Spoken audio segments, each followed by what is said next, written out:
आप हैं शिक्षा सुधार रोजगार के साथ। मैं हूं नीरज। बिहार शिक्षक बहाली 2019-2021 बड़ी खबरों के साथ।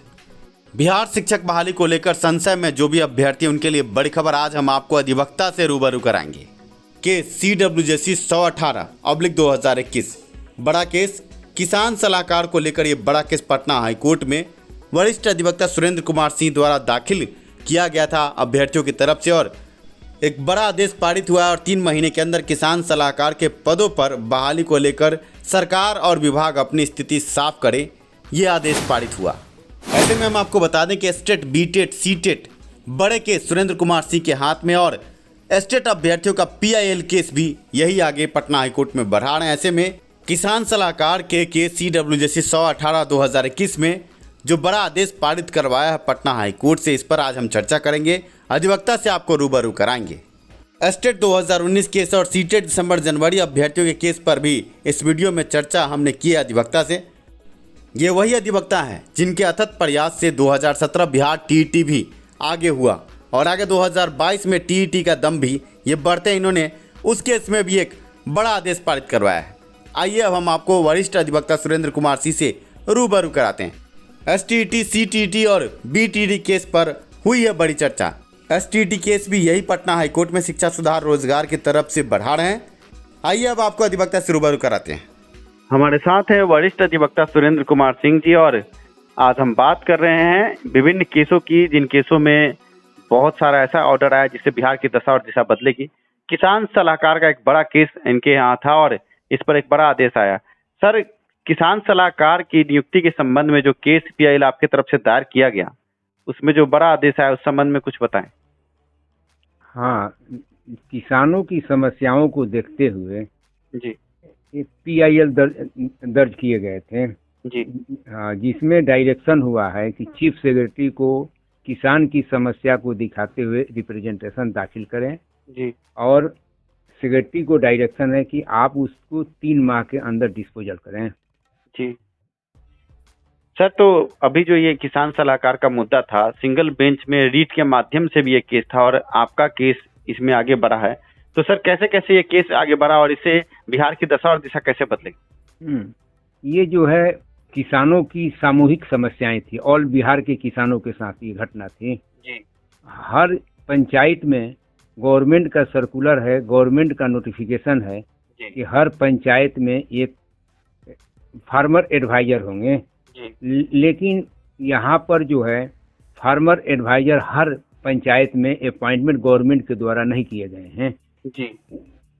उसके चलते किसानों को फर्टिलाइजर की समस्याओं को झेलना पड़ता है, सीड की समस्याओं को झेलना पड़ता है, और एग्रीकल्चर गुड्स प्रोडक्ट जो होते हैं उसको मार्केटिंग करने में समस्याएं उत्पन्न होती है जी। उसमें गवर्नमेंट का एक कोऑपरेटिव है जी, वो मार्केटिंग करती है, उसका नाम पैक्स है, उसमें भी जो है ब्रोकरिंग होती है जी। और गवर्नमेंट का कहना है कि किसानों के साथ यदि कोई समस्याएं हैं तो हमारे द्वारा जो अपॉइंटमेंट किए गए हैं फार्मर एडवाइजर, इसको गवर्नमेंट उसको अपने सुटेबल नाम दी है कि उसको कहती है कि किसान सारथी जी।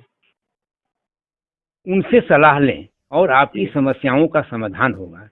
लेकिन अभी के परिस्थिति में हर पंचायत में किसान सलाहकार या किसान सारथी लोग गवर्नमेंट के द्वारा अपॉइंटमेंट नहीं किए गए थे, उसको लेकर जनहित याचिका दायर की गई थी। जी सर, कितने महीने में ये पूरा मामला ये इस तरह का आदेश आया है? कितने महीने पहले आपको केस मिला और कब तक इसमें आगे कार्रवाई होने की संभावना?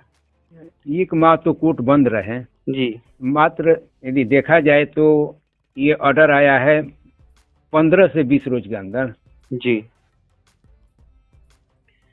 और सर आगे इसके बाद कब तक इस पर जो आदेश आएगी 3 माह के अंदर, तो आपको क्या लगता है सर कब तक इस पर कार्रवाई होगी और आगे किसानों के लिए जो सलाहकार की नियुक्ति उसमें रास्ता साफ होगा?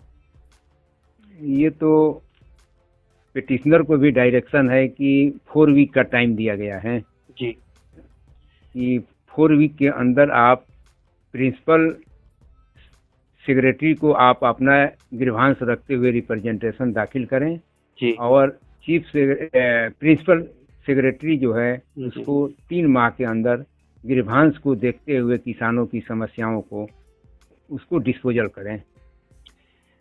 सर, ऐसे में आपके हाथ में और भी कई केस हैं और उन पर भी हम चर्चा करेंगे। सबसे पहले सर हम चर्चा करेंगे स्टेट अभ्यर्थियों की, क्योंकि स्टेट अभ्यर्थियों का PIL आपके हाथ में है सर, और नोटिफिकेशन के आधार पर नियुक्ति की जो बात है, इसमें हमने शिक्षा सुधार रोजगार की तरफ से आपको जो केस दिया गया है सर, इसमें आगे क्या हो सकता है सर?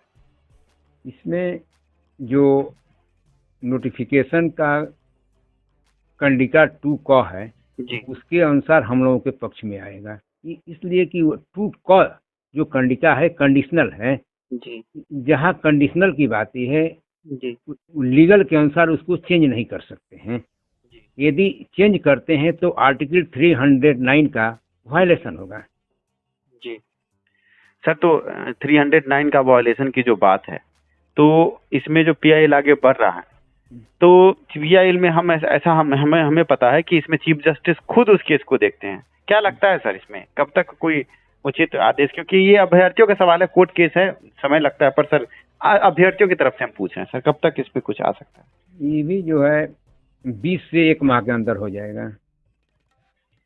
सर, ऐसे में एक केस और था जो आपके हाथ में है और बिहार TET 2022 में होना चाहिए, इस पर आपने एक केस पिछले दिनों आपने एक दाखिल करवाया, आपके द्वारा एक केस आगे बढ़ा था जिसमें एक आदेश पारित हुआ है कि बिहार में TET होना चाहिए। सर, उस केस के संबंध में भी आपसे हम चर्चा करना चाहेंगे सर। ये तो बच्चों पर निर्भर है, यदि बच्चा लोग बढ़ाना चाहें MJC के माध्यम से तो अभी बढ़ाया जा सकता है। क्या आदेश आया था सर उस केस में? अभी तक पॉजिटिव आया है, डायरेक्शन हुआ है कि आपको TET एग्जाम पर ईयर लेना है। जी सर, आखिरी सवाल आपसे पूछेंगे सर कि अभी जो बिहार की वर्तमान स्थिति है, शिक्षक बहाली को लेकर तरह तरह के गतिरोध हैं सर, तो इन गतिरोधों को देखते हुए स्टेट अभ्यर्थी जो आपके पास बड़ी उम्मीद लेकर स्टेट केस लेकर आए हैं सर, और ऐसे में सीटेट दिसंबर जनवरी अभ्यर्थियों का भी एक केस है सर आपके पास। क्या लगता है सर इन दोनों केसों में आगे क्या पॉजिटिव रिस्पॉन्स आएगा? जरूर कुछ तो आएगा। धन्यवाद सर कीमती समय देने के लिए और हमसे बात करने के लिए। ठीक, ओके, थैंक यू। अभी आपने वरिष्ठ अधिवक्ता सुरेंद्र कुमार सिंह जी को सुना। स्टेट अभ्यर्थियों का PIL केस यही पटना हाईकोर्ट में आगे देख रहे हैं और आगे देखना यह है कि बड़ी जीत इन्होंने कई शिक्षा संबंधित केसों में जीत हासिल किया, साथ में विभिन्न केसों में भी इन्होंने जीत हासिल की और चीफ जस्टिस खुद PIL केस देखते हैं। ऐसे में अगर कोई बड़ा आदेश शिक्षा सुधार रोजगार के PIL से आता है तो आम अभ्यर्थियों को बड़ी राहत मिलेगी।